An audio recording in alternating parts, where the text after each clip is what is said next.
네, 오전 그 녹화가 잘 안 된 거로 빨리 이렇게 리뷰를 하면서 오후 설교로 들어가겠습니다. 영웅의 시대를 모두가 꿈꾸는 때입니다. 그러나 성경적으로 볼 때 지금은 영웅의 시대가 아니다. 이런 말씀을 오전에 제가 드렸고요. 지금 대한민국은 난세가 분명하지만 성웅 이순신 장군과 같은, 그리고 정말 다른 사람들이 어떻게 생각하더라도 정말 이건 하나님이 보낸 우리나라의 사실 처음이자 마지막인 하나님이 보낸 이 영웅은 우남 이승만 대통령인데, 이분을 마지막으로 대한민국에 더 이상 영웅은 없다. 영웅을 기다려도 영웅은 오지 않는다라는 말씀을 제가 드렸습니다. 이 위에도 우리 박정희 대통령도 하신 일이 참 많고요. 그리고 전두환 대통령도 하신 일이 참 많습니다. 반면에 또 우리 대한민국을 흔들어 놓은 대통령들도 이렇게 한번 훑어보니까 정말 많더라고요. 그래서 그냥 한번 한 거니까, 제가 이렇게 조사를 한번 해본 거니까, 제 설교는 굉장히 오픈되어 있는 설교입니다. 제가 있는 이 소스는 전부 챗 GPT한테 물어보면 다 나오는 거예요. 그렇다고 해서 챗 GPT를 그냥 복사해서 붙여넣기를 하는 것은 아니고요. 필요한 부분은 제가 다 찾아봅니다.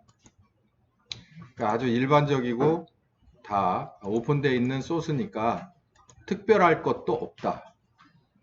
자, 박정희 대통령에 대한 향수를 웬만한 분들이 다 가지고 있습니다. 우남 이승만 대통령은 저희 세대는 아니고, 저는 박정희 대통령 시대이기 때문에 어렴풋이 기억나는 것들이 꽤 있어요. 이분은 이분의 그 대통령으로 5.16 군사혁명을 일으킨 것은 아주 간단한 모토입니다. 잘 살아봅시다. 백 옳지 말고 살아봅시다. 경제개발 5개년 계획을 여러 차례 해서 우리나라를 얻어먹고 사는 나라에서 수출하는 나라로 꿈을 꾸기 시작했습니다. 그런 초석을 놓았죠. 당시에는 우리의 우방이라고 하는, 혈맹이라고 하는 이 미국도 우리나라에서 박정희 대통령이 하려고 하는 사업을 이해할 수 없었습니다. 중화학공업, 그냥 화학공업도 아니고 중화학공업. 지금 여수 산업단지, 또 포항제철, 그러니까 정유산업, 이 철강산업, 이게 중화학인데요. 이런 걸 당시에 꿈꿀 수 없는 때 이걸 꿈꿨던 분이에요. 그러니까 영웅이라고 볼 수 있죠. 경제적인 영웅인데요. 이분이 다 이거를 만주 군관학교에서 배운 분이에요. 일본에서 배운 거죠. 무시할 수 없는 겁니다. 이게 학문이라는 것, 기술이라는 것은요, 위에서 아래로 흐르는 거예요. 우리가 아무리 저쪽이 싫다고 해도 그쪽에서 온 게 이렇게나 많은데, 대한민국 이렇게 쭉 훑어보면 일본 쪽에 기술이 안 박혀 있는 데가 어디 있습니까? 우리는 지리적으로, 역사적으로 항상 이쪽과 저쪽에 영향을 받을 수밖에 없는 나라예요. 그걸 어느 쪽이 싫다고 해서 이걸 무시한다고 해서 없어질 수 없는 거예요. 우리가 타는 현대자동차, 기아자동차, 그 베이스는 다 일본에서 왔어요.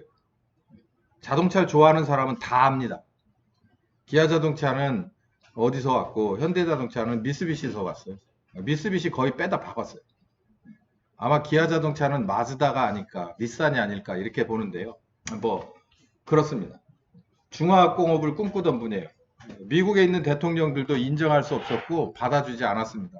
그래도 독일에 광부를 보내고 간호사를 보내 허드렛 일을 시켜가면서 그들의 지급 보증을 가지고 외채를 끌어들여서라도 대한민국을 일으켜보려고 무진 애를 썼던 사람이에요. 저는 이런 얘기를 하나 듣고 정말 가슴이 뭉클했던 얘기가 하나 있는데, 이 변기통 안에 물 넣는 곳에 청와대에 벽돌 한두 장씩이 꼭 들어가 있었다요. 여러분 지금은 그게 무슨 얘기인지 아는 사람이 아무도 없을 거예요. 물 아끼려고. 변기에서 내려가는 물이 아까우니까 그 변기 이 수조 속에 이 벽돌 하나 두 개만큼을 넣어놓으면 물이 훨씬 덜, 이런 게요. 그분이 흉탄에 맞아서 육군 1호 병원에 가 있어 이 옷을 벗겨놨더니 이게 대통령인지 이 거렁뱅인지 모를 정도로 속옷이 남루했다고 그러죠. 우리나라에서 이 군인들이라면 다 아는 M1 소총, 칼빈 소총 들고 나라를 지키려고 하던 그게 6.25 때 산물이잖아요. 월남전에 갔다 와 보니까 M16이라고 하는 최첨단 보병 소총을 들고서 들어가니까 이거를 우리 군인들한테 다 좀 깔았으면 좋겠다. 그 M1 소총을 제가 고등학교 때 교련을 했는데 그 총을 갖다 하면 정말 거짓말 안 보태고 무릎 밑으로 내려갑니다. 총이 커서. 저같이 작은 사람들. 그때는 제 키가 표준 키였으니까. 안 믿으시죠? 예. 저 같은 사람이 이렇게 총을 매면 이만큼 내려가요.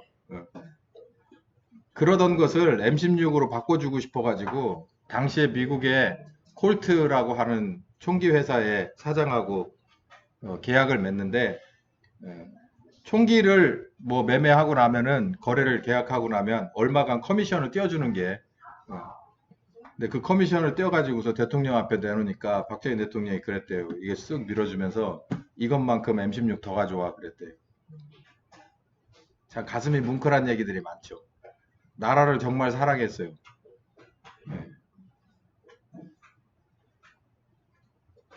국가기관시설 경부고속도로에 대한 일화는 제가 굳이 말 안 해도 여러분 다 아실 겁니다. 경부고속도로를 밟으시는 여러분들은 한 번쯤은 생각해야 돼요. 이게 우리나라의 박정희 대통령과 그리고 또 정말 뺄 수 없는 우리나라의 산업역군 중에 한 분이죠. 정주영 회장. 그리고 그분 밑에서 같이 일했던 분들의 목숨을 걸고 한 작업이다. 저는 경부고속도로 자주는 안 가는데 경부고속도로 올라갈 때마다 그 생각을 해요. 아하, 이게 그랬구나. 상상을 할 수가 없는 일이죠. 지하철도 했고 뭐 각종 인프라 댐 요즘은 댐 집니까? 그 댐 전부 박정희 대통령이 하기 시작한 거예요. 그 댐이 없었다면 아마 우리들은 여기 물 못 썼을 겁니다. 이 대청댐이 없었으면 우린 살 수가 없어요. 이 대청댐이 어디까지 가냐면 이 대청댐이 저기 서천 그쪽까지 가요. 어마어마하게 멀리 갑니다. 그래서 보령까지 못 들어가니까 그쪽에 댐을 하나 해놨는데 몇 년 전에 비가 안 와가지고 거기 다 말랐었잖아요. 그래서 그쪽 동네 물 못 먹는다고 대청댐 물 달라고. 이거 흉내낸 게 이명박 대통령이죠. 그래가지고 4대강 뭐 해가지고 지금 어떻게 쓰고 있습니까? 엊그제도 제 아내하고 공주 보 지나오면서 그 얘기를 했는데 누군가 욕 처먹어가면서 엄청나게 잘해놨더니 엉뚱한 놈들이 거기 가지고 자전거 길 내놓고서 지네가 한 것처럼 그러고 살더라고. 그러니까 우리나라는 그런 일의 연속인 것 같아. 통일벼를 아십니까? 저는 농사를 진 사람은 아니어도 통일벼는 일종의 농업계의 우리나라 농업계의 혁명이라고 들었어요. 통일벼가 나오면서 수확량이 엄청나게 늘었다고 하죠. 그래서 우리나라에서 이제 밥 굽는 일이 점점 없어졌다. 카이스트, ADD 국방과학연구소죠. 박정희 대통령이 시작했다. 초석을 놓았다.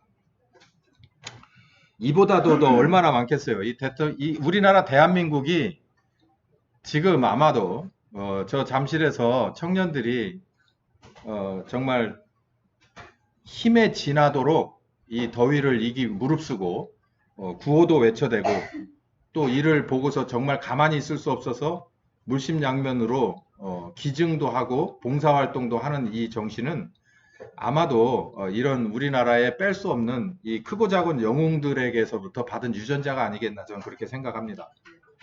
이 대한민국의 특출난 유전자를 하나님이 우리에게 주셨어요. 근데 이게 점점 개발되고 활성화됐어야 될 나라인데 그 예수의 복음이 그리고 예수의 십자가의 그 보혈이 그런 촉매제뿐만 아니라 활성화제가 될 수 있었는데 그게 하나님 뜻이었는데 그게 어딘가에서 가로막혀 가지고 지금 그 맥이 뚫리지 않아서 지금 이렇게 우리가 고통스러운 하루하루를 비전 없이 살아가고 있어요. 전두환 대통령도 마찬가지죠. 뭐 이 얘기도 여러분 뭐 다 살아보셨으니까요. 전두환 대통령 때 물가가 제일 안정됐습니다. 오르지도 않고 내리지도 않고 고정돼 있어요. 그래서 전두환 대통령 때 사람들이 뭘 꿈꾸냐면은 야 이러면 우리도 집을 살 수 있겠다. 그리고 조금 더 나가서 우리도 자동차를 살 수 있겠다. 그래가지고 나온 게 티코입니다. 그 뒤에 국민차 시대가 됐죠. 이거에 초석을 다둔 것이 전두환 대통령. 전두환 대통령은 정말 쉽지 않은 때에 대통령직에 올랐습니다. 뭐 박정희 대통령도 마찬가지죠. 한번 여러분 가만히 생각해 보세요. 우리나라가 45년에 해방을 되고 3년 뒤에 건국을 하거든요. 소위 말해서 그때를 뭐라고 그러냐면 해방공간이라고 합니다. 해방공간. 그러니까 사사기의 마지막에 말씀이 뭐라고 그러냐면 다 자기가 왕인 양, 다 자기가 옳은 것냥 생각하고 사는 게 사사기 시대거든요. 해방공간이라는 것도 그런 때예요. 혼란의 시대입니다. 쉽게 말하면. 누구도 이거다라고 하는 분명한 게 없는 때예요. 그냥 다 자기가 다 옳은 때. 그러던 때 3년 동안 그 과정 속에서 대한민국을 건국했고요. 우남 이승만 대통령이 이제 또 책임을 지고 부정선거 때문에 내려오고 나서 그리고 나서 이 뭡니까 정권을 넘겨줬더니 어떻게 했어요? 좀 말도 못하는 짓을 그렇게 꼬라박고 뒤집어지고 자쳐져서 이거 이대로는 안 되겠다 싶어서 박정희 대통령이 나왔잖아요. 5.16 군사혁명을 일으켜서 나오고 그때도 상황이 좋은 때가 아니었어요. 국제정치도 마찬가지. 그리고 이제 박정희 대통령이 시해를 당하고 이게 도대체 어디서부터 이게 누가 사주를 한 일이고 누가 뭘 어떤 이유와 목적이냐 이게 불분명할 때 광주 사태 일어나고 그럴 때 전두환 대통령이 다시 대통령 자리에 가요. 저는 그런 생각을 해요. 제가 이렇게 짧은 생각이지만 그런 때 정권을 잡아가지고서 좋을 일이 있겠습니까? 어려울 일이 있겠습니까? 그 난국을 헤쳐나가려면 쉽지 않죠. 근데 여러분 가만히 생각해 보세요. 좌파 대통령들이 이따 얘기할 테지만 이 사람들이 나라를 잡았을 때는 정말 좋은 때입니다. 아이고 저기 김대중 대통령 때는 먹을 게 있었어요, 여러분. 먹을 게 있었다고.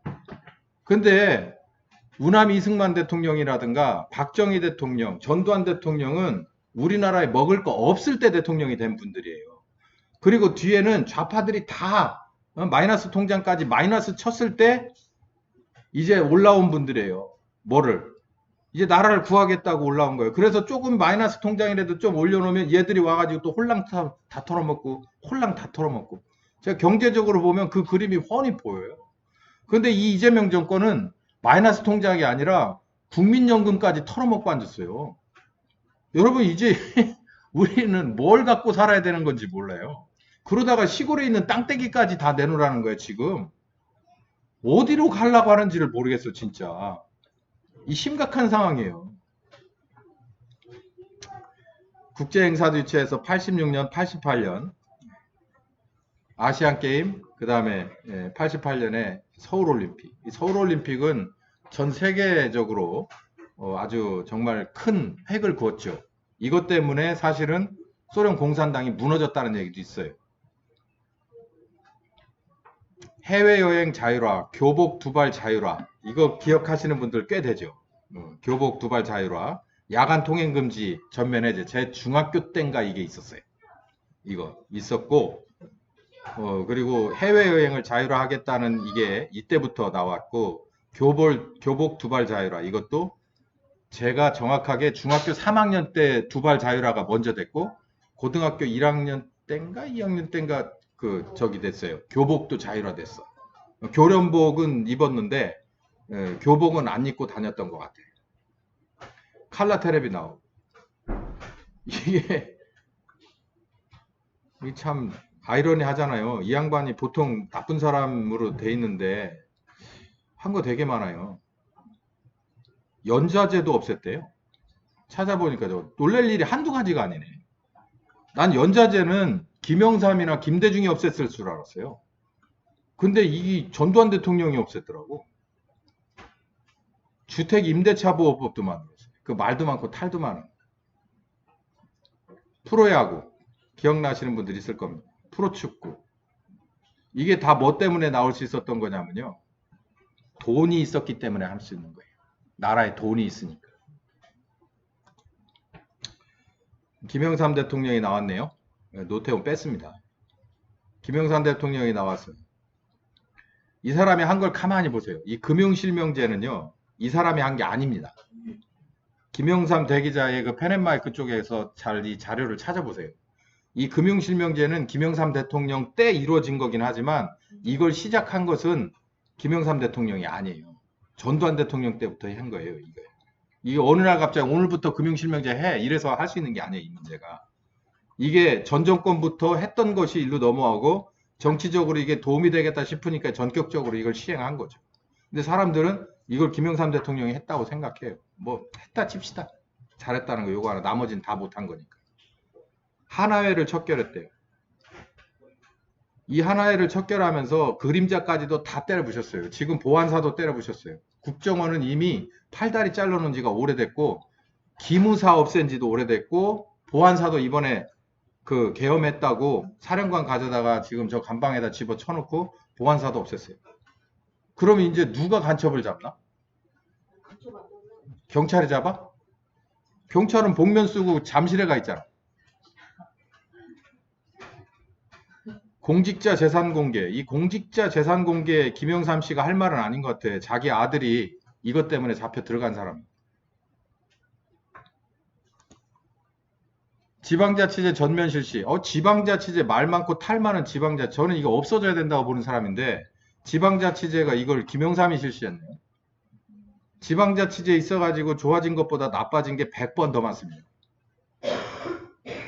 역사 바로 세우기. 이 드디어 이거 나왔네요. 역사 바로 세우기. 그래서 총독부 건물 가져다가 때려 부시고 민주화 운동 이게 김영삼 누굽니까? 전두환 노태우 대통령 데려다 사형 선고한 거 아니에요. 여기서부터 이 양반이 이걸 시작한 거예요. 이 전 정권에 있는 사람들 데려다가 자기 정치적인 재물로 써먹는 짓을. 그러다가 나중에 결국은 탄핵까지 가고 지금 깜빵이 지금 저렇게 이번에는 사형 선고 나지 않을까요?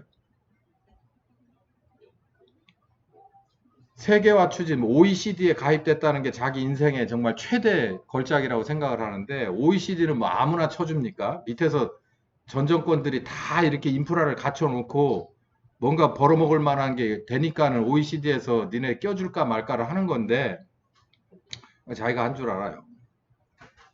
가만히 봐요. 돈 버는 짓을 한 게 있어요, 여기? 그리고 나서 결국에 가서는 IMF 끌어들였잖아요. 지금은 IMF하고는 상황이 또 게임도 안 되는 상황이 됐어요. 이거는 그냥 약과예요, 약과. 지금은 도대체 IMF가 더블이 될지 트리플이 될지 이거 전혀 모르는 거예요. 이 사람 어록을 딱 하나만 생각납니다. 어느 동맹국도 민족보다 더 나을 수는 없습니다. 어떤 이념이나 어떤 사상도 민족보다 더 큰 행복을 가져다 주지 못합니다. 취임식 때 1993년.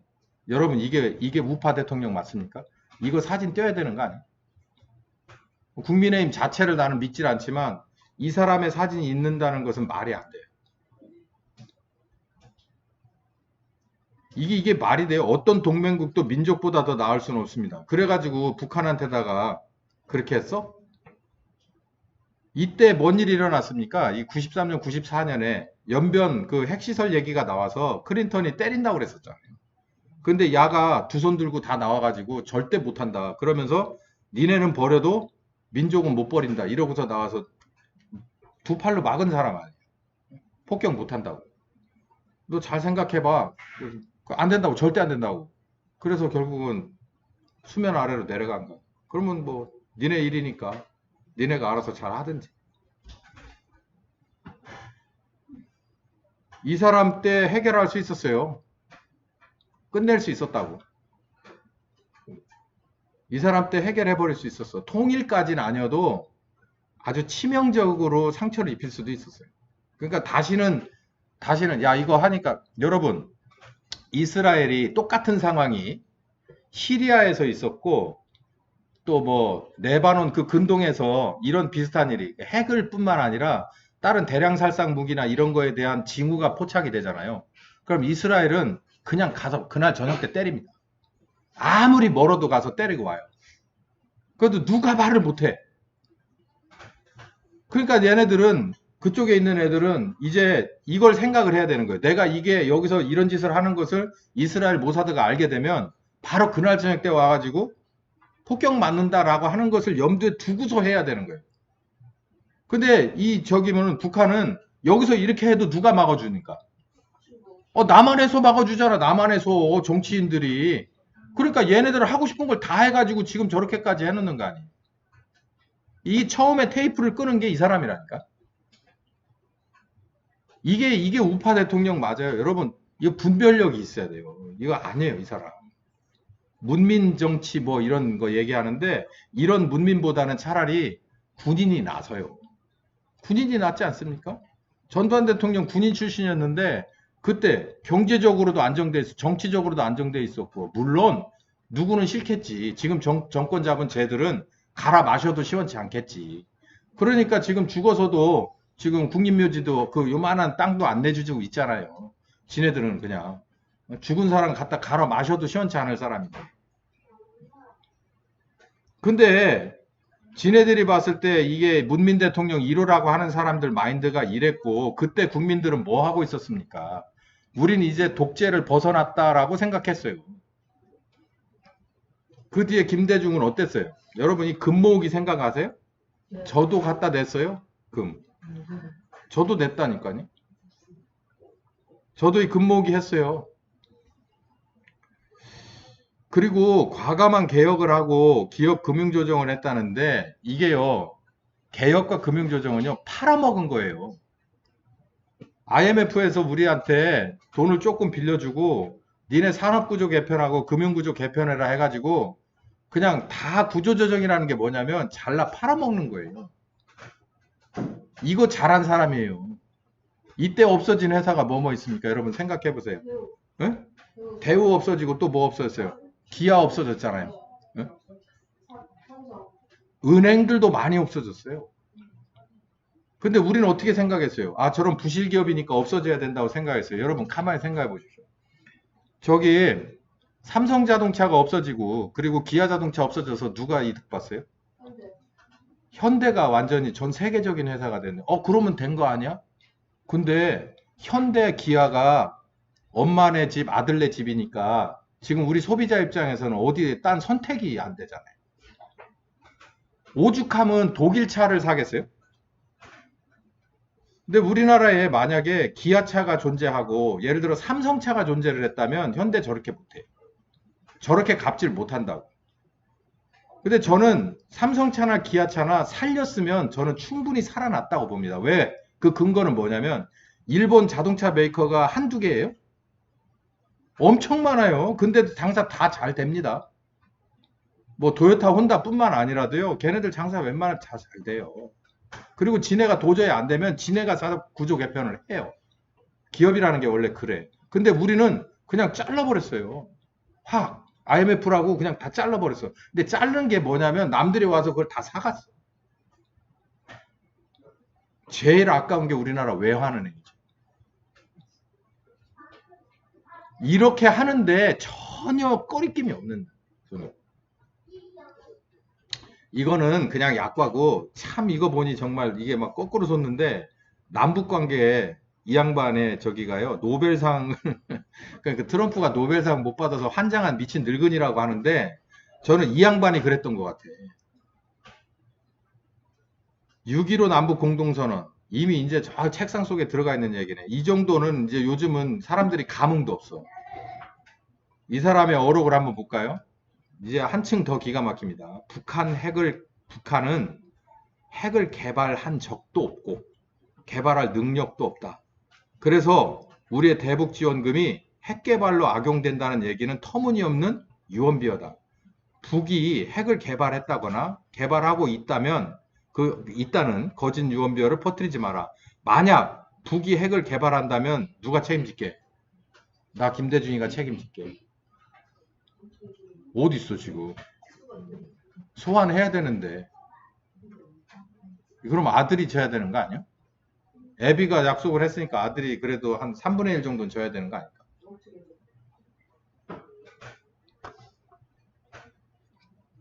이게 2001년도에 나온 얘기래요. 이게 나라가요. 한 번에 작살납니다. 여기 보세요. 이 사람이 여성부를 만들었어요. 여기 여성들이 대부분이네. 여성부 만들어져서 좋습니까? 이 여성부가 뭐하고도 연결되냐면요. 인권 뭐 얘기해가지고 이 성평등에 관한 제도적인 장치로 여기서부터 출발했어요. 김대중이 원흉이야. 평등 얘기, 특히 성평등에 관한 얘기는. 그거 어느 틈을 뚫고 들어갔냐면은 여자들이 남자들에 비해서 이거 정말 불공평한 대우가 너무 많아. 그래서 이걸 끼고 들어갔어요. 예를 들면 이런 거예요. 부모님이 돌아가셔서 부동산을 놓고 가셨어. 근데 남자 둘, 여자 둘이 있네? 자식을 넷을 두었단 말이야. 그런데 유산이 지금은 어때요? 똑같이 내려가요. 근데 옛날은 어떻게 내려갔어요? 이게 뭔가 이게 차별이 있었어요. 차별이 있어가지고 그게 이제 법적으로 딸들이 막 소송을 걸고 해도 법이 그렇게 돼 있으니까 이게 쉽게 적용이 안 됐단 말이에요. 아주 특별한 케이스가 아닌 이상. 근데 이 사람이 이런 거를 가지고서 걸고 들어왔어요. 이거는 맞는 얘기예요? 안 맞는 말이에요? 맞는 얘기 맞아요. 그러니까 공평하게 나눠줘야 되는 건 맞다고 저도 봅니다. 아니, 남자 자식이라고 아들놈이라고 더 주고 딸이라고 그래서 저기 하는 건 그거는 공평하지 않다는 건 저도 인정을 해요. 이제 그걸 가지고 들어와가지고 그거 바꿔주고 더 많은 것을 바꿔놨어요. 항상 이런 식이야. 그러니까 제가 여기서 한 3분만 옆길로 가면 소위 말해서 우파는 이걸 신경 써야 돼요. 내가 할 수 있는 깨끗한 그리고 정말 온전함에 곱하기 3을 하지 않으면 내가 할 수 있는 안과 박을 깨끗하게 내가 생각하는 것보다 300%를 더 하지 않으면 밖에 있는 애들은 요거 딱, 요 아주 작은 꼬투머리 딱 타고 들어와 가지고 이 안에를 완전히 다 헤집어 놔버리는 거예요. 이게 좌파의 공식이에요. 그러니까 우파는요, 정신 똑바로 차리지 않으면은 빌미를 제공합니다. 빌미를 제공하잖아요. 그러면 얘네들이 그걸 가지고 들어와요. 그래서 대단한 걸 해줄 줄 알면서 남자 자식이나 여자 아들이나 딸이나 똑같이 유산 분배해. 그러면 사람들이 와 좋다고 해요. 그런데 뭐가 패키지로 따라 붙냐면 성평등 이런 게 각 들어가는 거예요. 그러면 사람들이 무감각해. 성평등 뭐 그런 거 뭐 신경 쓸 거 있어? 당장 유산 받을 수 있네. 오빠 내 거 유산 좀 내놔. 막 이렇게 막 전화하고 이러는 사이에 이제 이상한 게 자꾸 옆에서 커가고 있는데 모르는 거야. 항상 이게 이런 식이에요. 여기 그러잖아요. 성평등 증진에 대한 제도적 장치를 강화했어. 뭐 하면서 여성부. 그러니까 사람들이 여성부 만들었다. 그러니까는 막 여성들이 왁 하고 있을 때 그 안에 살짝 껴들어간 게 뭐냐면 성평등 얘기가 껴들어가는 거예요. 이거에 대해서 김대중 때 누구도 생각하지 않았어요. 지금처럼 될 거라고. 어제입니까? 그 퀴어 축제 또 있었다면서요? 이렇게 될 거라고 상상했어요? 얘네들 하는 방법을 알아야 돼요. 그러니까 하나예요. 확실하게 내가 서 있는 위치에서 누구도 꼬투리 잡을 수 없게 철저하게 깨끗하게 방어하지 않으면 꼬투리 치고 들어와가지고 내가 여지까지 했던 것을 다 자기 걸로 만들고 그리고 자기가 거기에다가 플러스 알파를 더해놓고 자기가 원하는 걸 다 심어놓는다. 이게 사탄이 하는 짓이에요. 김대중 오부치 선언 아십니까? 이게 핵심이 뭐냐면요. 여기서 이 선언 중에 우리가 다 딴 건 몰라도 기억해야 될 게 하나 있어요. 독도가 어디로 갔냐면 중간 수역으로 갔어요. 그 전에는 독도는 절대로 그 멍청한 김영삼이도 독도를 포기하지 않았거든요. 근데 독도라고 하는 곳에 이 수역을 중간 수역으로 딱 구분한 게 김영삼이에요. 저 김대중이에요. 그래 놓고 뭐 하자고 그러냐면 공동관리 하자고 해서 이게 지입으로 그래 놓고 지금 와가지고서 독도 건드리면은 도쿄가 불바다할 거라고 이런 소리를 왜 합니까? 이게 도대체 자기네들 대통령 말도 어록도 안 보는가? 이거는 떼기장이잖아요. 떼기장. 중간 수역은 말 그대로 너도 관리 나도 관리예요. 어? 니네 배도 들어가고 우리 배도 들어가서 고기 잡자. 그리고 뭐 관용선이 들어가게 되면 미리 얘기하고 들어가자는 얘기잖아요. 근데 무슨 뭐 어쩌고 저쩌고 얘기하고 막 그래요. 그러면서 거기 정치인 몇 명이 가가지고서 성명을 발표하면 일이 커지는 거죠. 중간 수역에 왜 정치인이 들어가서 거기서 지네 땅이라고 우기냐. 그러면 일본 정치인이 들어가도 돼? 이렇게 되는 거잖아. 그 싸우자는 얘기잖아요.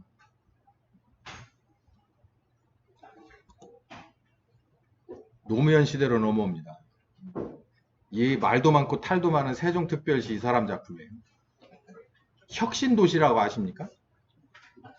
혁신도시. 우리나라에 꽤 많아요. 저 나주, 그리고 김천, 이런, 왜, 이 혁신도시가 많아요. 이 사람 작품입니다. 이게 뭐냐면은, 세종특별시는 아예 관공서를 아예 그냥 한 30% 떼어다가 여기 도시를 만들어가고 거기다가 다 이전을 시킨 거고, 혁신도시는 뭐 예를 들어서 한국전력이면 한국전력이나 이런 거를 뚝 떼어가지고 거기다 갖다 놓는 거예요.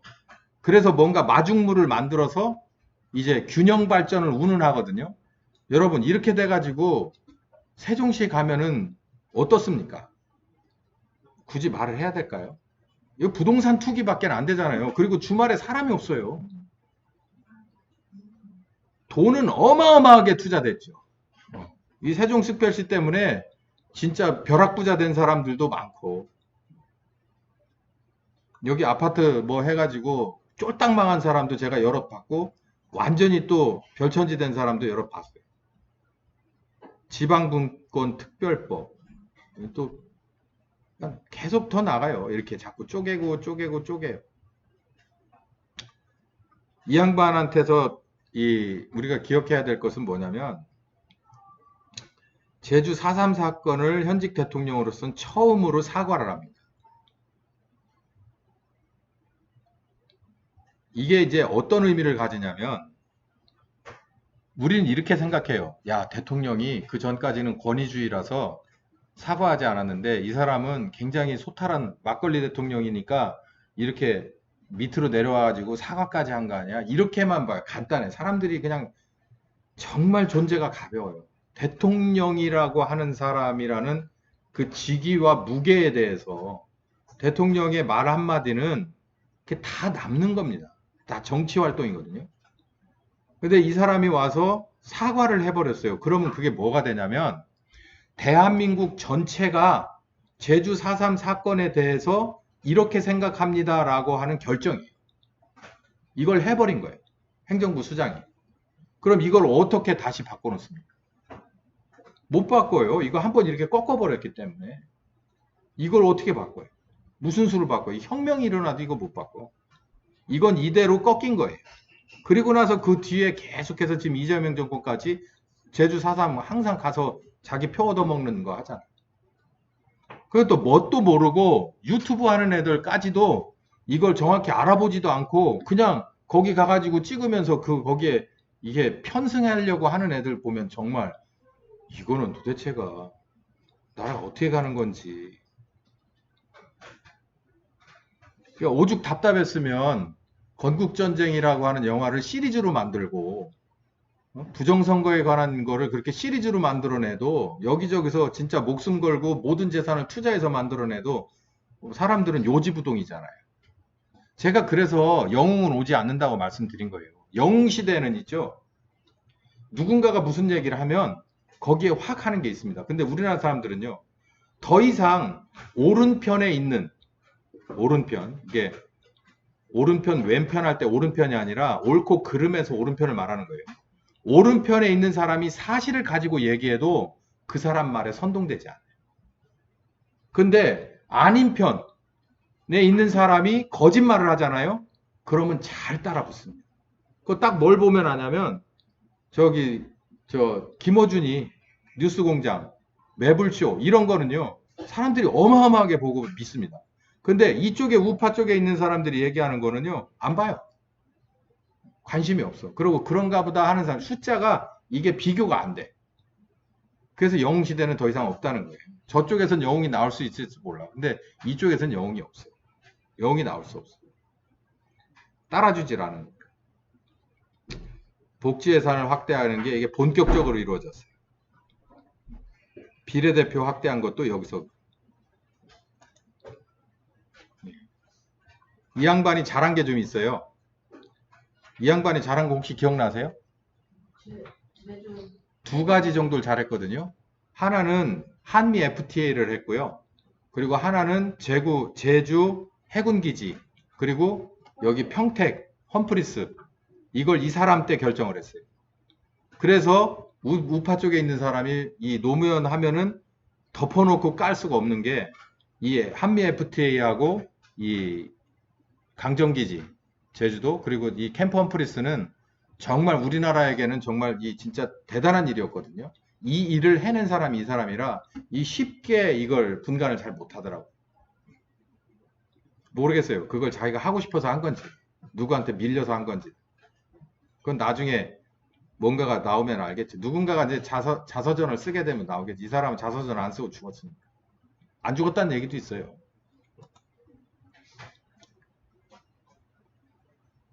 이 양반이 와서 또 나라를 또 많이 또 뽕빠를 냈지. 이거 기억나세요? 일본에서 우리나라 반도체 무슨 뭐 그게 뭐지? 그 무슨 약품 있잖아요. 이 불화수소. 이거 기억나세요? 이거? 참 이게 이때부터 정말 우리나라는 돌아올 수 없는 강을 건넜어요.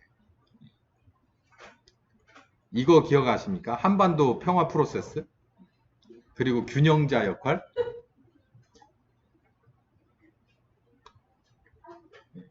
그래서 판문점에서 트럼프하고 저기 김정은이가 만나는데 가운데 꼈다가 경호원들이 확 밀어 제껴가지고 넌 나오지 마 그래가지고 둘이만 이렇게 나오고 그랬습니까? 균형자니까?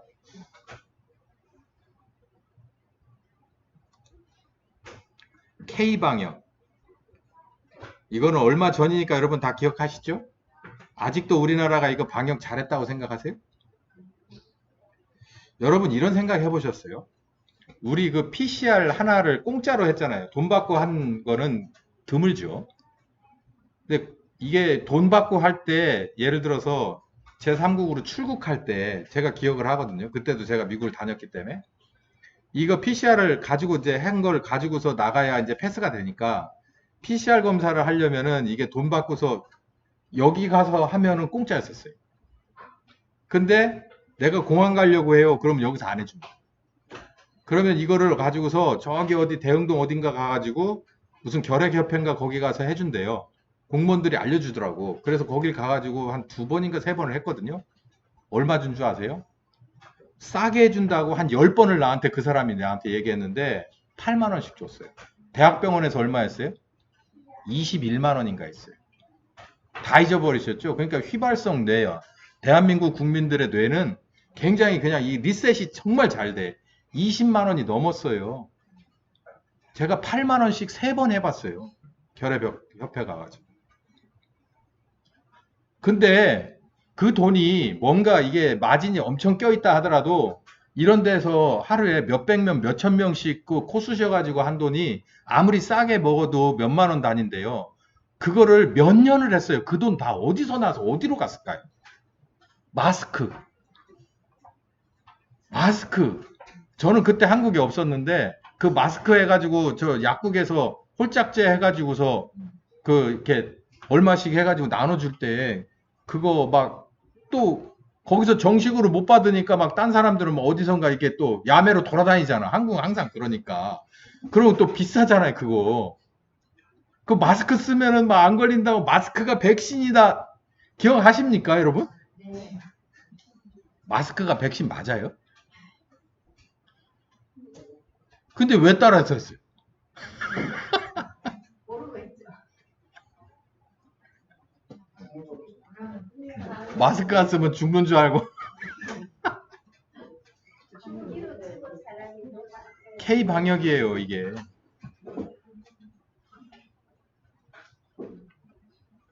그래도 잘했다고 하잖아요. 정은경이 지금 뭐예요? 보건복지부 장관 안 잘리고 계속 하고 있어요. 거기 주식 투자해가지고 지 남편은 돈 벌고. 뭐 이 사람 뿐입니까? 그러니까요, 이게 K 방역이라 하니까 돈이 어디서 나와서 어디로 흘러가서 누구 주머니에 들어갔을까를 생각해 보면 혹시 예수 믿는 사람도 있겠죠? 그 안에? 많았겠죠?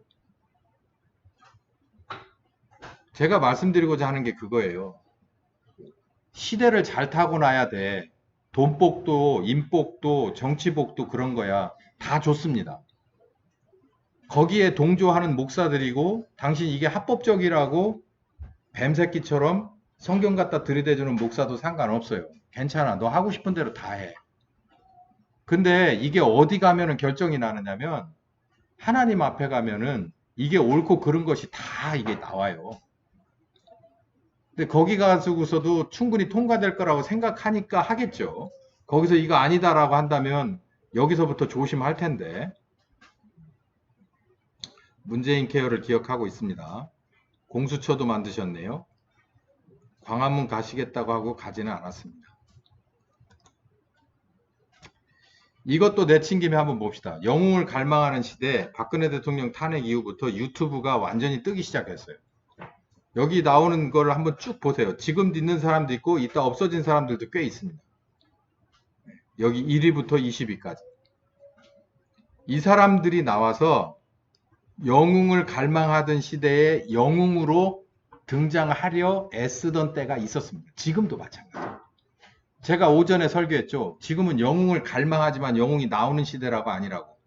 아니라고. 봐요. 불과 몇 년씩 2020년에 지금 2026년 10년도 안 됐거든요. 이 사람들 중에서 제대로 가지고 있는 예를 들어서 이 신의 한수 같은 게 지금 뭐예요? 하긴 해요. 근데 이게 역사의 뒤안길로 한참 전에 간 것 같아. 이분들. 가로세로 연구소는 지금 감옥에 들어가 있죠. 뭐 그러네요. 뭐 이런 사람들이네. 팩맨은 요즘 뭐 하나 모르겠네. 이 사람도 꽤 열심히 하던 사람인데. 뭐 뉴스타운 이런 사람들도 대단한 사람들. 23년에 뭐 이렇게 쭉 있어요. 그러면 2026년 요즘은 어떻습니까? 요즘은 제가 잘 모르겠어요. 그래서 요거 한 셋만 썼거든요. 제가 그냥 알고 그냥 제 알고리즘에 계속 뜨는 사람들이 있는데 그 사람들이 요 세 사람이에요. 새롭게 떠오른 사람. 그라운드 C는 탄핵 때 뜨기 시작한 사람. 근데 지금 어떻게 됐어요? 엔추 소리 들어요. 엔추 1번. 유튜버 중에서 엔추 1번. 뭐 그러고 나서 대안으로 뜬 게 고논이에요. 얘는 하이바를 벗어야 될 텐데 언제 벗을지 모르겠어요. 그리고 전환길 뉴스. 얘가 이걸 쓰고 나니까 오늘 새벽에 천조국 파랭이가 딱 하나 올려줘서 얼마나 고마운지 몰라. 나는 항상 설교를 준비해서 자료를 딱 놓으면 그냥 그 설교 직전에라도 뭔가 이게 탁탁 맞아 떨어지는 게 있더라고. 얼마나 고마운지. 제가 오늘 아침에 6시 전에 일어났는데 2시간 전에 올려줬더라고. 나는 사실 전환길이라고 하는 사람이 엔춘지를 알고 있었다. 뭐 이렇게 나왔어요.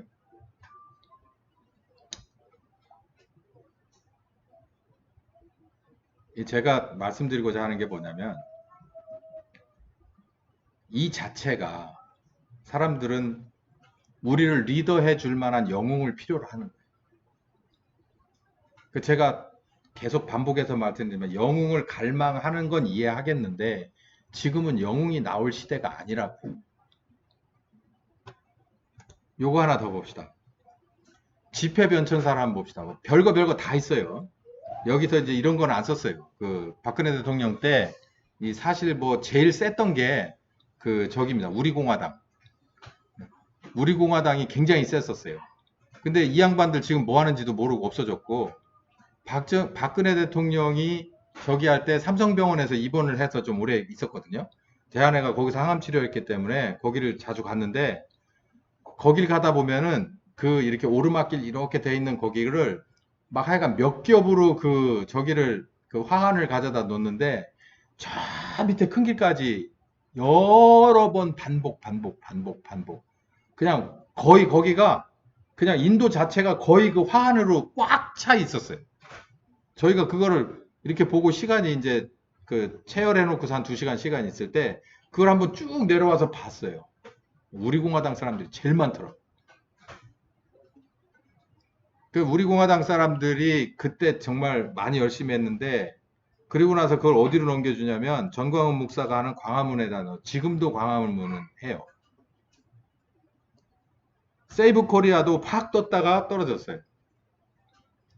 윤어게인 집회도 그래요. 전환기 씨가 하던 한미동맹당도 그래요. 지금 잠실 집회 떴어요. 이제 어떻게 될 것 같아요? 또 어떻게 돼야만 되겠습니까? 제가 그래서 안쓰러운 거예요. 유튜브를 보긴 해요. 필요합니다. 왜냐하면 우리가 여기 계룡의 이 좁은 곳에 앉아서 전 세계 돌아가는 걸 보려면요. 우리가 그 징검다리들, 허당도 많아요. 여기서 저기까지 있는 한 100m 되는 강을 건너가는데 징검다리가 막 깔려 있어요. 유튜브라고 하는 강도 깔려 있고 징검다리도 깔려 있고 집회라고 하는 인물 중심의 뭔가도 깔려 있어. 근데 잘 보고 발을 밟아야 돼. 잘못하면은 그냥 천길 낭떠러지로 떨어지거든. 잘못된 소식이나 또 잘못된 사람들의 인도를 받아서 이 길이 아닌가벼 라고 하는 걸 우리 계속 보고 있잖아요, 지금. 그러니까 우리는 계속해서 허당을 짚는다고요. 그런데도 또 허당을 향해서 또 나가요. 이게 허당이 아니기를 바라면서 또 밟고 또 밟고 또 밟는데 가면 허당인 거예요. 그러니까 광화문도 한 개, 세이브 코리아, 윤어게인, 한미동맹당, 잠실 집회도 이게 지금은 이렇지만 이게 얼마나 가겠습니까? 또 어느 중간에 어떤 일이 벌어지면 여기도 또 이제 싹 썰물 빠지듯이 싹 빠질 거란 말이에요. 여러분 누구를 기다리세요? 무엇을 기다리세요? 그래서 저 땡볕에 나가 계십니까? 저기에 모든 걸 쏟아 붓습니까? 그러니까 하지 마세요라고 말하는 건 절대 아니에요. 하셔도 됩니다. 근데 제가 이렇게 가만히 이렇게 이 업저버 입장에서 이렇게 보면은 집회도 수준이 높아지더라고요. 어떤 수준이 높아지냐면 처음에는 무슨 막 어용단체처럼 막 이렇게 어떤 사람들이 막 가야지 해가지고 막 끌어당기는 식이었어요. 근데 점점 가다가 자발적이 되고 그러다 지금 저 잠실 집회는 리더가 없어도 그리고 특별히 공급하는 뭔가가 없어도 누군가들이 알아서 개개인들이 무게중심을 잡고 어느 정도의 선을 자기들이 지키고 그리고 필요한 것을 야 이걸 공급해야 되겠다 싶으면 자기 사비를 털어서 내놓는 개인들이 그리고 봉사를 해야겠다 싶으면 조끼를 안 입어도 나가서 봉사하는 사람들이 있어요. 저는 이거 굉장히 대단한 거라고 생각해요. 이게 정말 선진국이 아니고선 이런 일이 있을 수 없습니다. 근데 우리나라에서는 이 짧은 기간 안에 이렇게 돼요. 좌파 애들은 절대 이런 집회 못합니다. 안 돼요. 걔네들은요 처음부터 끝까지 공산주의식이에요. 다 짜여 있어. 뭐 하는 부장 하다못해 피켓 만드는 부장까지 있고 인력 동원하는 것까지 다 있어요. 그래서 걔네들을 전부 집합해서 워크샵하고 걔네들 오리엔테이션 하고 뭐 하고 그래서 싹 보내서 일사불란하게 움직여요. 민주노총 데모하는 게 다 그런 식인데 우리는 저거 없잖아요. 배우가 있었으면 벌써 잡혀갔어요, 저거. 근데 배우가 없으니까 잡아갈 사람도 없는 거야. 와가지고 복면 쓰고만 돌아다니지 뭘 잡아가기가 애매한 거예요, 이게. 근데 저렇게 저 큰 거를 지금 저렇게 유지하고 있는 건 정말 저는 저 정도 수준이니까 저건 진짜 정말 뭐라 그래야 돼? K 데몬스트레이션이라고 해야 되나? 어? K 집회예요, K 집회. 그거는 인정해야 돼, 인정. 근데 제가 안타까운 건 여기에 화살대가 있으면 앞에 화살촉이 있어요. 그 로마 군인들 창 얘기하잖아요. 로마 군인들의 창은 길어요. 그런데 창만 가지고서는 안 돼. 그 앞에 창에 창끝이 있습니다. 창끝은 굉장히 예리하거든요. 그 끝이 있어야 되는데 그걸 지금 기다리고 있는 거예요, 사람들이. 나는 언제나 촉이 아니라 화살대를 해줄게. 나는 창 자루는 해줄게. 그러면서 누군가가 와서 이 창자루에 창끝이 돼줬으면 화살촉이 돼줬으면 이러고 있다는 거예요. 저는 이제 그렇게 기다리는 시대는 끝났다라고 말씀드리는 거예요. 그러면 뭡니까? 이거예요. 제가 두 가지를 말씀드릴게요. 하나는 우리의 진정한 영원한 영웅은 구약시대 때나 지금 선악과를 따먹은 아담과 하와의 손모가지를 정말 비틀어 버려야 될 그 시작부터 지금까지 예수 그리스도밖에 없는 걸 믿으시기 바랍니다. 우리의 영웅이 아니라요. 이 전 세상의 영웅이 예수 그리스도세요. 근데 지금은 어느 시대예요? 신약 시대죠. 그 예수님이 어느 한 제사장의 손에서 이렇게 왔다 갔다 하던 때가 아니에요. 그 사람의 손을 통해서, 그 사람의 제사를 통해서 연결되거나 혜택을 받거나 인도함을 받는 때가 아니에요, 지금은. 또 어떤 그 천주교 사제를 통해서가 아니에요. 지금은 예수 믿는 개인들에게 누가 오셔서, 성령께서 오셔서 무엇을 활성화시켜 주는 거예요?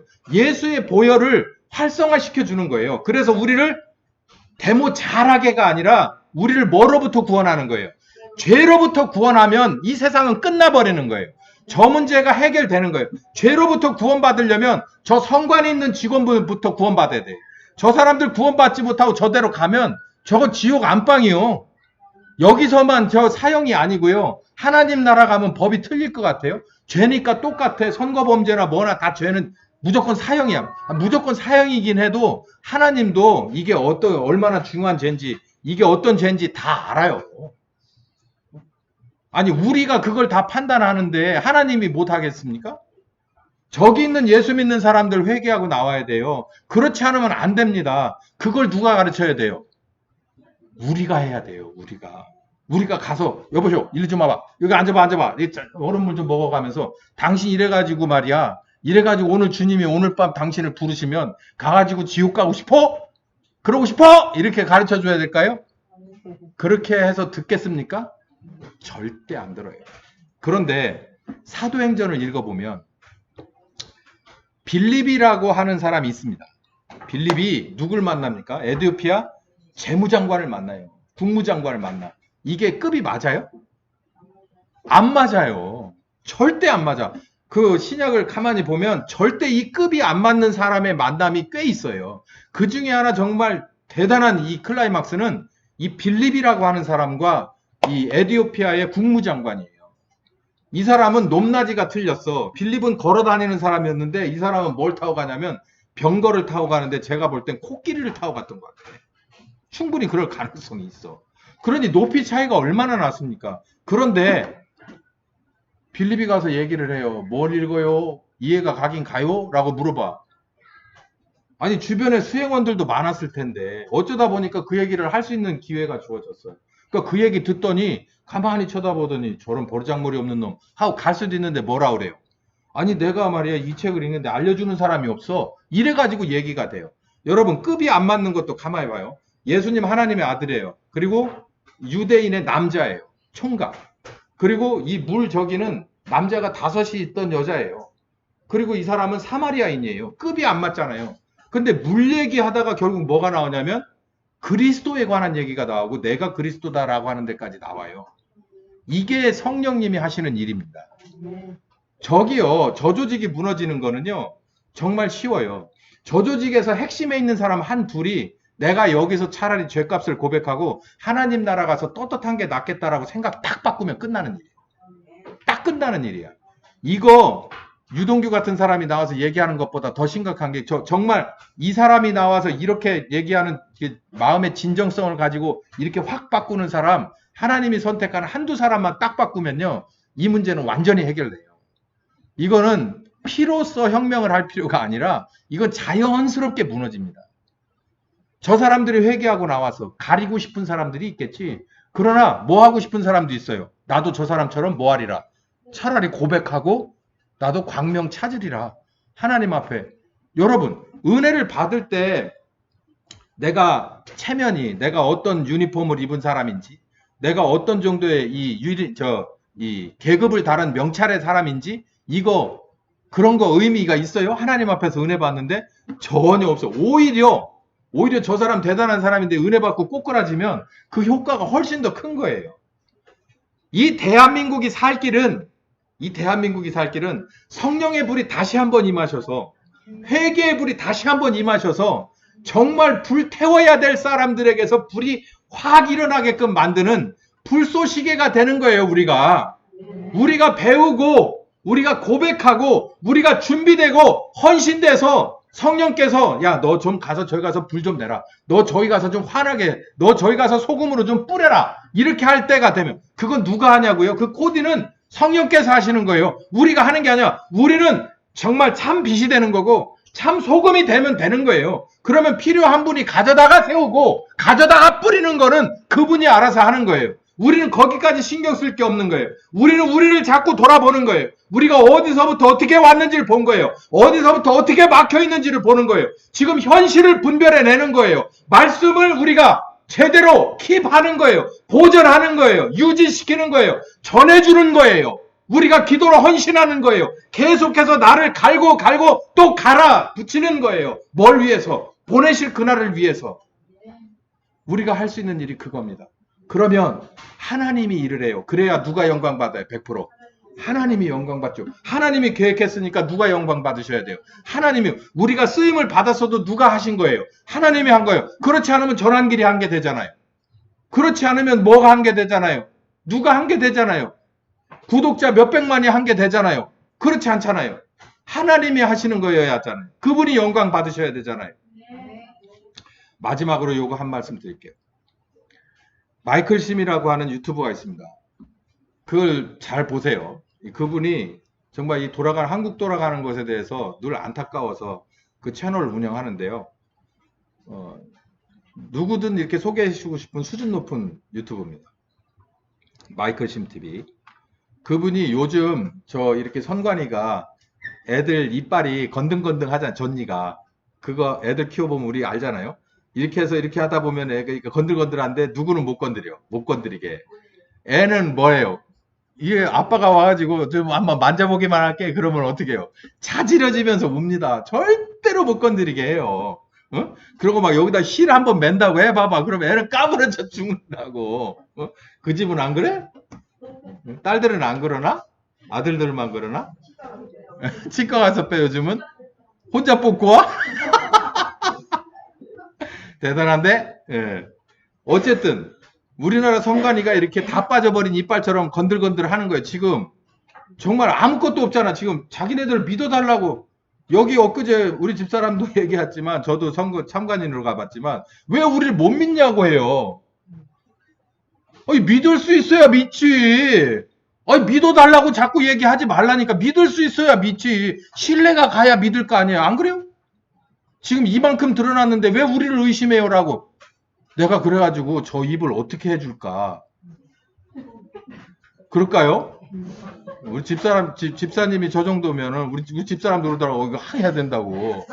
그래서 우리 집사람이 그렇게 과격한 사람이 아니거든요. 근데 이게 세월이 자꾸 그렇게 만들었는데 우리 이 집사님도 그러네. 저 입을 어떻게 해주면 좋을까? 나는 100번 생각했지만 그 우리 집사람이 그러더라고. 확 뭐 해버려야 된대. 믿어달라고 하는 건 의미가 없잖아요. 지금 자기네들이 신뢰를 잃은 게 벌써 삼진아웃이 아니라 3,000번, 3만 번인데요. 전국적으로. 거짓말도 한두 번 해야지. 받아줄 수 있는 범위가 넘어섰잖아요. 그러니까 밖에서 오죽했으면 밖에 있는 나라에서 저 먼 데 있는 미국에서 보는 유튜버가 이 설명을 하는데 제 마음에 확 와닿고 100% 공감을 했어요. 미국이 영국하고 식민지였잖아요. 그쪽에서 이주를 하기도 했지만 뭐 여러 가지 이유가 있어서 이주를 했지만 영국은 미국의 이 식민 지배하는 지배인이었고 당시에 13개 주는 식민지였다는 거예요. 근데 이 사람들이 피를 흘리면서 사실상 어떻게 보면 주종간이라 볼 수도 있고 형제간이라 볼 수 있는 거예요. 우리도 지금 미국으로 이민 간 사람들이 꽤 있잖아요. 우리 중에서. 그렇게 보면 형제가 되는 거고 뭐 삼촌네 집안 뭐 이렇게 되는 거예요. 그리고 여기서 사업하던 사람이 거기 가서 사업을 할 수도 있잖아요. 여기서 무슨 뭐 A라고 하는 프랜차이즈를 저기 가지고 가서 하면 이게 경제 공동체도 이게 이상하게 엮이는 거야. 근데 이 사람들이 피 흘리면서 엄청나게 싸웠습니다. 엄청 정말 큰 전쟁을 벌였어요. 독립전쟁을 벌였죠. 그 이유가 여러 가지가 있지만 딱 한 가지만 얘기해봐라. 그러면은 뭐냐면 돈을 내는데, 그러니까 세금을 내는데 왜 우리에게 권리를 안 줘? 이거라는 거예요.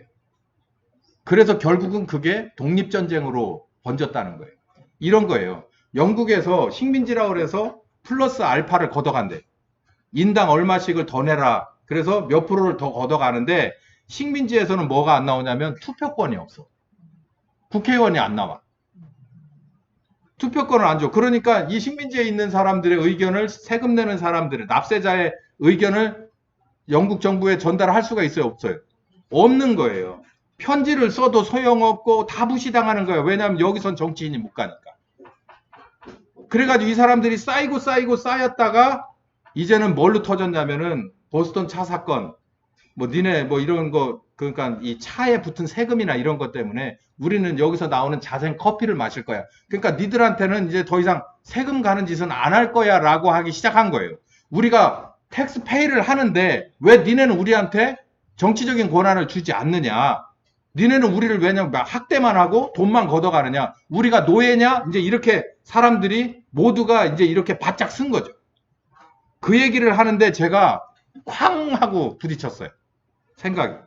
왜 그러냐면 여러분, 우리가 요즘 선거 시즌인데 뉴스에서 이미 지나간 뉴스가 돼버렸지만 선관위 직원들이 몇 명이 지금 휴직 상태예요? 217명인가? 평상시에는 90 몇 명이었대요. 그게 합법적이라서 말 못한대요. 그러면 가네들 월급이 많아요. 하는 일에 비해서요. 그 월급 누가 줘요? 우리가 주잖아요. 우리가 주잖아. 우리 저거 기름 사면은 기름에 들어있는 60% 70%가 세금이잖아요. 우리가 뭐 대단히 사업을 안 해도 있죠. 차 끌고 다니면 세금 얼마씩 내는 줄 아세요? 교육세. 우리 애들은 다 큰 지가 한참인데도 교육세 계속 내요. 교육 공무원들 다 우리가 돈 대주죠. 그 선관위 애들도 다 우리가 돈 주는 거예요. 근데 왜 우리가 감사를 못해? 그 얘기를 하는데 이거 맞네. 선관위는 초헌법적인 존재라면서. 근데 초헌법적인 초헌법 위에 누가 있어요? 납세자가 있잖아. 납세자. 국민이라고 할 필요도 없어. 돈이 있잖아. 돈. 그거 누가 내는데? 야, 니네 선관위 우리가 돈 안 내는데도 너 6개월 동안 봉사할 수 있어? 그러면 내가 인정해 줄게. 믿어줄게. 6개월은 너무 많냐? 3개월. 3개월만 무보수로 일해봐라. 그럼 내가 니네 말 믿어줄게. 3개월 있을 거야. 저 몇 명이나 남아있을까? 하나도 없을 거예요. 월급 안 나온 지 3일이면은 고소 들어가고 막 별거 다 하다가 한 달, 두 달 지나면은 다 없어져요. 우리가 돈 내서 쟤네들을 저렇게 만들어 놓은 거예요. 그럼 누가 책임져야 돼? 돈 내서 저렇게 만들어 놓은 우리가 책임져야지. 우리가 밥 먹여가지고 애들 이렇게 키워놔가지고 애들이 잘못됐으면 그걸 누가 책임져야 돼? 부모가 책임져야지. 그걸 우리가 책임져야지. 그 얘기를 듣는데 여기까지를 얘기를 안 했어요. 그 사람. 그러니까 이 텍스페이 문제, 텍스페이 하면서 권한을 주지 않는 것에 관한 불만으로 딱 오는 거예요. 쟤들을 우리가 다 밥 주는데 상여금 주는데 에? 지금 저렇게 해외 나가서 저렇게 뭐 딴짓을 저렇게 하고 다니는 게 200 몇 명이 있어도 우리는 걔네들 월급 기본급을 주는데 자네들이 우리한테 주는 게 없잖아. 에? 우리한테 주는 게 없잖아. 쟤네들이 어디 가가지고서 영업해가지고서 돈 벌어가지고 지네 하는 거랑 우리가 상대를 안 하지만 우리가 뭐라고 말은 못하지만 쟤네들은 우리 돈을 받잖아. 그럼 우리가 뭐 해야 돼? 쟤네들 관여를 해야지. 당연한 거 아니에요? 우리가 돈 주는데 우리가 관여를 못해? 이 간단하더라고. 간단해. 이거 제가 이걸 선동을 하는 것보다도 분별이에요. 분별. 자기들이 초헌법적인 존재 얘기하면 야 초헌법 존재 좋은데 너 월급 안 받아도 할 수 있어? 그 월급은 내가 주는 거거든. 여러분의 마인드가 그러면 이 마인드가 정치인에게 갑니다. 정치인 중에서 칼을 뽑아야겠군이라고 생각하는 사람이 그걸 뽑아요. 야, 나도 저 사람들이 텍스페이 해서 밥 먹고 사는 거고 니네는 안 그러냐? 이러고 나서면 얘기 심각해져요. 그러면 제가 그 얘기를 듣고 머리가 팡 튀었다고 하잖아요. 저 잠실에 있는 사람들이 이런 얘기 탁 들어봐요. 누군가가 나와가지고 야 어차피 우리가 월급 주는데 니네는 왜 우리 감사 안 받아? 감사원 감사를 받기 싫으면 우리 감사라도 받아라. 그렇게 해서 이제 구호가 바뀌어. 그러면 이거 어떻게 되는 거야? 이거 정말 아무튼 제가 그 얘기를 듣고 이게 현실을 바라보는 눈이 정말 제각각이구나. 그리고 상대방을 봤을 때 어디가 약점이고 어디가 급소구나라고 하는 것도 볼 줄 알아야 되는데 그것도 우리가 정치 구단이라서가 아니라 성령님하고 이렇게 보면 세상살이 돌아가는 이치와 원리 그리고 어디가 함정이고 어디가 약점급소라는 것도 보여줘요. 우리가 정말 누군가와 뭔가를 해야 되는 그런 이 맛시점에 서게 되면 성령께서 그렇게 해야 될 줄, 그것도 가르쳐 주실 줄 저는 믿습니다. 자, 정리해 봅시다. 오늘 하루는 영웅을 기다리는 세대에 영웅을 기다리는 사람들 중에 한 사람이었어요. 우리 교회도 마찬가지예요. 근데 진정한 영웅은 창세 때부터 지금까지 사람이 범죄하고 지금까지 예수 그리스도밖에 없습니다. 두 번째는 어떤 시대에는 어느 한 개인을 성령께서 그 사람에게 힘을 몰아주고 그 사람에게 리더십을 줘서 많은 사람들에게 모범을 보여주던 때가 있었어요.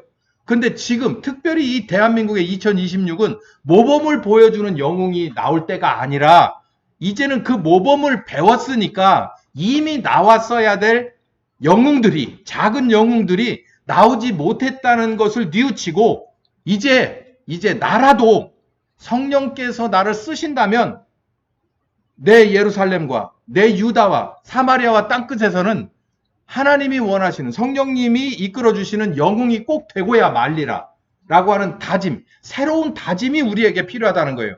어디가 어떤 단체에서 어떤 개인이 이런 생각을 할 수 있어요. 이 하나 침례 교회, 저와 여러분이 오늘 하는 걸 믿으시기 바랍니다. 아멘. 성령께서 우리와 함께 하실 때 우리는 얼마든지 그분이 원하시는 대로 예루살렘과 유다와 사마리아와 땅끝까지 이르러서 이 시대에 꼭 맞는 빛과 소금이 되는 걸 믿으시기 바랍니다. 아멘. 사랑이 많으신 아버지, 백약이 무효가 되어버렸습니다.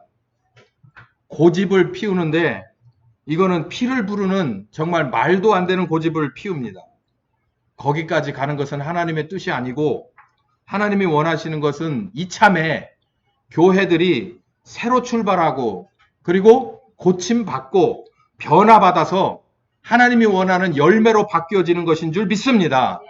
그리고 난 다음에 그 열매의 효과가 바로 이 대한민국에 펼쳐져 갈 줄을 믿사오니 이 대한민국의 현실을 보며 그리고 이 대한민국 교회를 바라보게 하시고 그리고 나를 바라보게 하셔서 내가 바로 이 시점부터 하나님이 원하는 그런 올바른 길로 다시 한번 길을 바꾸고 성령님과 다시 출발하겠다고 하는 정말 하나님이 원하시는 중심을 모두에게 허락하여 주시옵소서.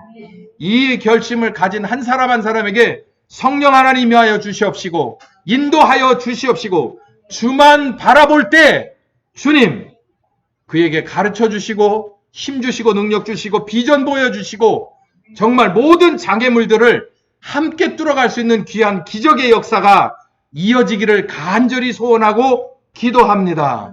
함께 하여 주실 줄을 믿으며 예수님의 이름으로 기도했습니다. 예, 오늘 여기까지 하겠습니다.